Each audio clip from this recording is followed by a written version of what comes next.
प्रश्न है समिश्र संख्या z बराबर x प्लस आई वाई है जो समीकरण, ये समीकरण दिया बराबर 1, इसको संतुष्ट करेगी, स्थित होगी। यानी ये जो समिश्र संख्या है कहां पर स्थित होगी? x अक्ष पर होगी समिश्र संख्या, या सरल रेखा y बराबर 5 पर होगी, मूल बिंदु से जाने वाले वृत्त पर होगी, या उपरोक्त में से कोई नहीं। ठीक है, तो हमें ये बताना है ना। ठीक है, तो देखो सबसे पहले क्वेश्चन ने जो समीकरण दिया है वो ये है, क्या है? Modulus of z minus 5i बटे में z प्लस 5i और बराबर में कितना?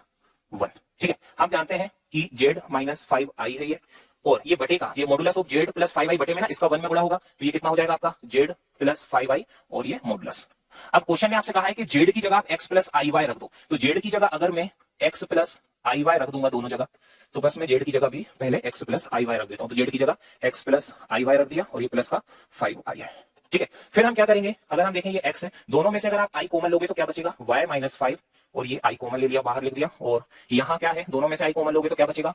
y प्लस 5 और ये बाहर i लिख दिया। तो अब अगर आप देखो, आपने जो समिश्र संख्या थी उसको समिश्र संख्या के रूप में लिख दिया। कैसे? देखो, ये प्लस की तरफ रियल पार्ट है और इधर इमेजिनरी पार्ट आपको दिखाई दे रहा है, i से सीधा पहचाना जा सकता है, ये रियल पार्ट है, इमेजिनरी पार्ट है। तो जब आप मापांक निकालते, क्योंकि मापांक ही तो निकालने, तो मापांक निकालते समय क्या करते हैं सर? स्क्वायर रूट लगाते हैं और जो रियल पार्ट है उसका स्क्वायर करते हैं, और फिर जो i के साथ जो संख्या लिखी है उसका स्क्वायर करते हैं। तो y माइनस 5 का स्क्वायर क्या होगा? y माइनस 5 का स्क्वायर क्या होगा? तो y माइनस 5 का स्क्वायर y स्क्वायर प्लस मतलब माइनस बी का स्क्वायर कर दो बस, 25 और माइनस का 10y।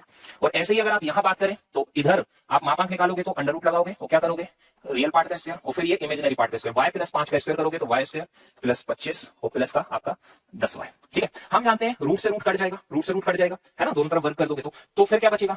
फिर बचेगा, आप रूट हटा दो। रूट अब आप लोगों को इस तरह से देखना है कि रूट वहां पर नहीं है, रूट वहां पर नहीं है तो क्या होगा? ये एक्स स्क्वायर वाई स्क्वायर और 25 से ये x square y square 25 cut जाएगा है ना, क्योंकि ये यहाँ आएंगे तो माइनस के हो जाएंगे, कट जाएगा। तो अब आपके पास क्या बचेगा? ये माइनस का 10y और ये प्लस का 10y। तो माइनस का 10y वहां जाएगा, 10y में जुड़ेगा तो कितना आएगा? 20y और बराबर में क्या होगा? 0। तो y बराबर क्या आएगा? 0। अगर y का मान 0 है, अगर y 0 है तो जो संख्या है फिर कहां होगी? x अक्ष पर होगी, और जो x अक्ष है ना इसी को ही हम वास्तविक अक्ष कहते हैं। अब ये आगे मैं आर्गुमेंट कल आपको पढ़ाऊंगा ना, वहां अच्छे से बताऊंगा। जो रियल एक्सेस होता है ना, उसी को ही x अक्ष कहते हैं। तो x y 0 है तो x अक्ष पर ये संख्या जो है होगी।